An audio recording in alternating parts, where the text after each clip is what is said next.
Hello everyone, and welcome to another Wavelength Wednesday. My name is Waveney, I'm your host, and if you are new to my YouTube channel or my Facebook page, welcome.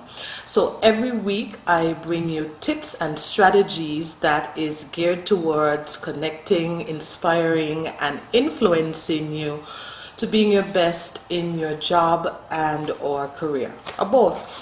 And sometimes some of the tips I share actually spill over and you can use them in your personal life. All right. So it has been such a crazy week. As you can tell, I'm not outside, I'm not in my usual, but I am committed to bringing these videos to you every Wednesday. So when it's not, the weather has been really bad, so, and I've been very busy, so here I am, right? Just focus on the content and not the frame. All right, so this week I wanted to bring you 4 things to leave behind in 2020, right? And so I love the beginning of the new year. I love the fact that we get a do-over. It's like starting afresh. I love the beginning of everything. I also love the ending as well, because endings give ways to beginning. Anyway, I wanted to talk about 4 things to leave behind. And when I look at persons in their careers, and I do a lot of interviews, I conduct a lot of interviews in my primary job, and there's certain things I see coming up quite a bit, and I just wanted to share these with you. And if while you're listening there's something that resonates with you, someone who's going through any of these, share the video, stop the video, you can always come back and share it, and so they'll listen. Okay, so number one thing to leave behind in 2020, well, in 2019, is working in a job that you hate.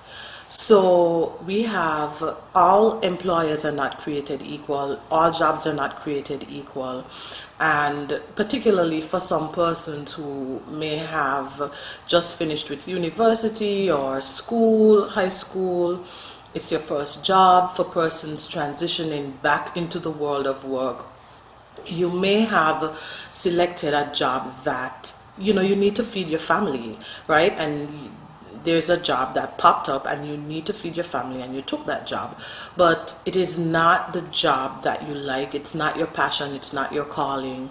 Or you may have been in a job for a while and it's not serving you, it's a toxic work environment, whatever, right? If you have an issue, if you get up every day and you don't like going to work, it makes you sick to your stomach, you find yourself really, really unhappy, then you need to create an exit strategy and leave. It makes no sense getting up every day, hating it, being miserable. You're going to work, you're making your coworkers miserable, right? Because people could only take our complaining for so long. Trust me, as much as they love us, like, nobody wants to hear somebody complaining all the time. So if you are in a job that you hate, and that's totally understandable, it has happened to me. I've been in jobs that I hated, but I made a plan. I didn't just stay there and complain. I made a plan. So make a plan, update your resume, actually look for jobs, and create an exit plan and leave gracefully, but don't just stay stuck in a job that you hate. All right, and I can help you with that. I do have a coaching package called Jumpstart Your Career. I have taught classes on that, so you can contact me if that's you right now.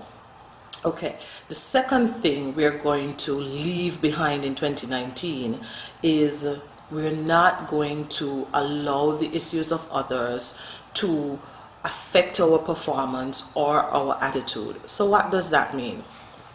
So you may have a coworker, or maybe you may have a coworker or a friend or a spouse or a partner, whatever, that is going through something at work. Maybe you work in the same place and you're good, everything is good. Maybe you don't have the same manager, maybe that you do, but this person is being treated differently. Maybe, just having a really tough time, whatever the situation is. And sometimes we tend to take on the stories of others. So they'll come to us, they'll complain, my manager is this and that, and they may be very right? They may be, it may be true, right? And I'm not saying that people make stuff up, some do, but my people branders, people who look at this channel, I don't think they make stuff up. But everything that they're saying may be true for them, very true, and they may be in the right. But sometimes, because we want to help them, we get so drawn emotionally into it. We get so involved that we allow their story to affect us, and we cannot allow that to happen. Okay?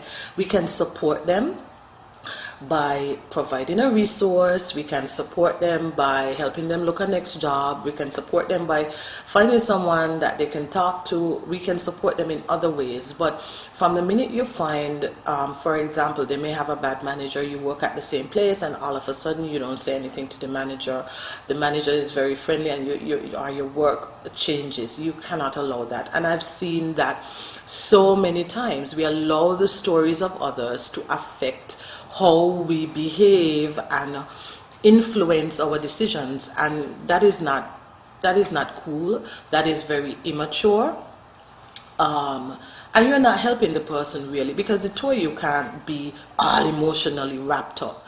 They're already upset. You should be the bigger person. You should be the one to lift them up, right? Not you guys are on the same whinging, whining kind of level, because if both of you are on that level, there's gonna be no solution. You're just gonna have a pity party kind of fest, and you don't want that.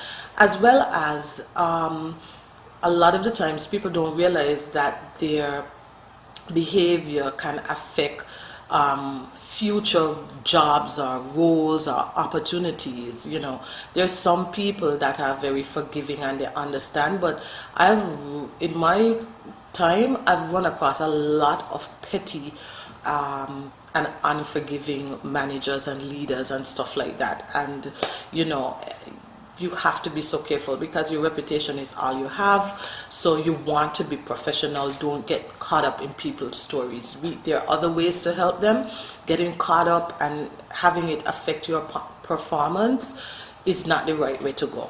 All right? So we're going to leave that behind in 2019.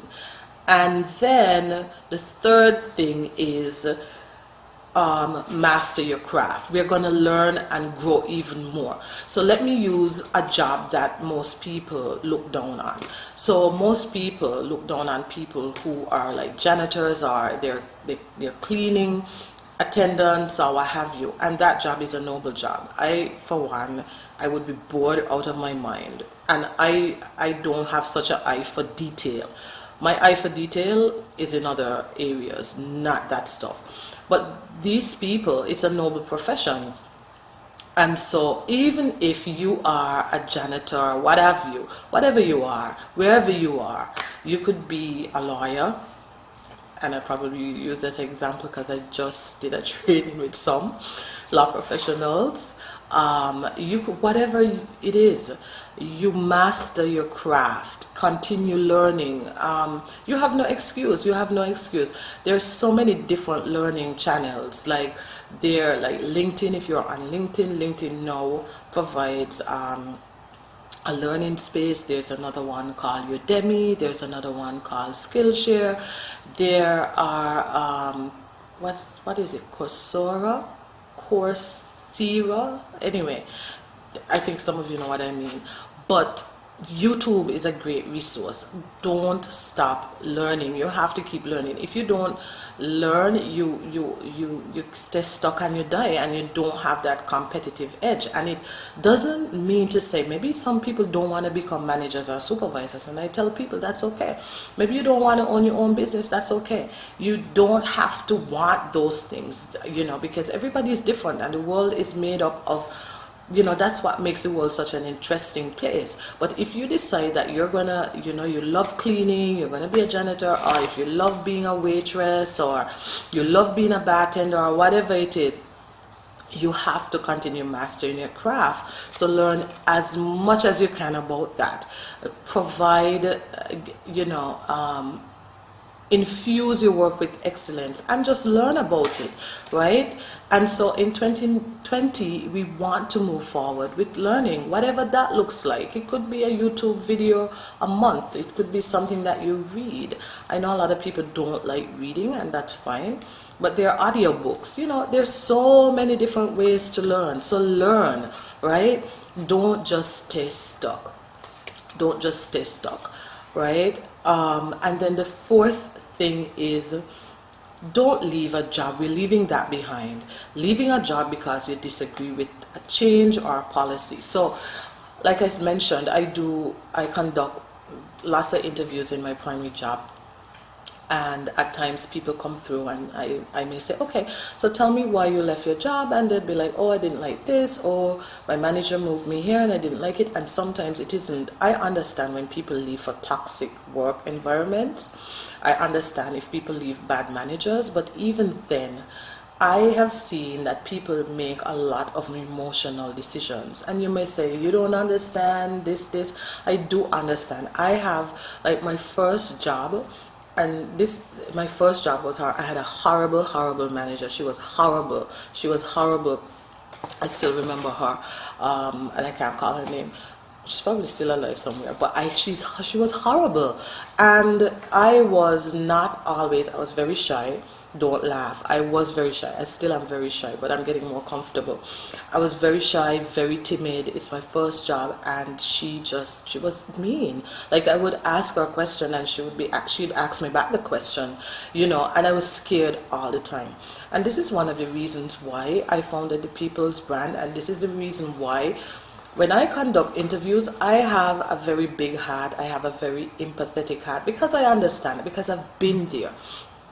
But I had a mother that didn't allow me to quit. She didn't allow me to quit. And at the time, I really hated it. And she provided that support and that encouragement. And she provided it the only way she knew how to, because she's a Christian. So she would say, just pray and this and that, Praying could only get you so far, but it got me far. It really did. But there are other tools available, right? And she didn't allow me to quit. And so when I interview people, and I'm looking at them, and it may seem something simple, and I know in my mind it seems simple, I'm like, I don't understand, because I never had the option to quit. So don't quit. You cannot quit a job just because you don't like your manager. None of us will like everybody that we work with. You don't quit a job because you don't like a change. Change is a part of life. It is not your company. I tell people, if they're on their time, cool. Because if you're on your time, you have your own job, or you're in a work environment where you can do what you want. But if you are working for someone, you can't have the option to quit. You cannot quit because you just don't like something. It doesn't work that way. And you're training yourself to not have resilience. And resilience is a much needed skill. Resilience is that thing that when things get tough, whatever it is, and it may not be a bad manager. It could be that, for example, they've introduced a new system, and it's difficult because now you're accustomed to the old system, right? And like one time I went into the supermarket and the girl was like, please, my apologies because we just changed over the system and so it's taking a while. And I was like, yeah, I understand. You're going to get the hang of it soon. So say for example, something like that, and you decide to quit. That's no reason to quit. You may not have done well in school, and so you feel it's a bit challenging, it's a bit more challenging than everybody, but you cannot quit. You shouldn't have the option to quit. And I really, really feel very, very strongly about this point because I see it all the time. Why did you leave? Oh, because of this. And it's you cannot quit, right? So we're gonna leave that behind. Now, if you disagree with something, there are ways and means to do that. I have just introduced Power Hour. I have got different coaching packages, but specific to certain things. But I just recently introduced, last week Friday actually, a coaching package called the Power Hour. So for 1 hour we could brainstorm. If you need some clear direction, then that's it. My other coaching packages, I usually do it for a month, and the session is for like an hour and a half, right? But this one is if you need just clear, quick guidance, right? And so you have that. You have the resources, or even if you don't choose to call me, then I have now a wide range of videos that I share because I like to teach, because the work environment could be very tricky, especially if you're just starting out in your new job, or if you're a new manager, a new supervisor, and a lot of the times we've not had great role models. So we learn by trial and error. So I have learned a lot by trial and error. I've also been blessed to have some really good managers and some really crappy ones, and so I've learned, and so this is why I do what I do. This is why I drop these videos, because people need to know, and you'd be surprised what people don't know, eh? But anyway, these are the things that I see coming up all the time. I've seen them a lot this year, and I just want to say we're leaving them behind in 2019, sorry, right? So let me recap. So the first one is we're working in a job you hate. If you hate your job, you need to get a new job, but you need to create a plan. You need to do so in a graceful way, right? You need to create a plan for that. So we're not just gonna work in things that we hate. So the second one is we're not gonna make other people's stories our own. We're not gonna get all emotional and caught up in our feelings and allow it to affect our behavior and our performance, right? And then the third is where we are not gonna not do anything with knowledge, or we are going to master our craft. We're going to find a way to learn about things that we like, right? And then fourthly and lastly, we're not just going to leave a job because we disagree with a change or policy. So we're not going to do that.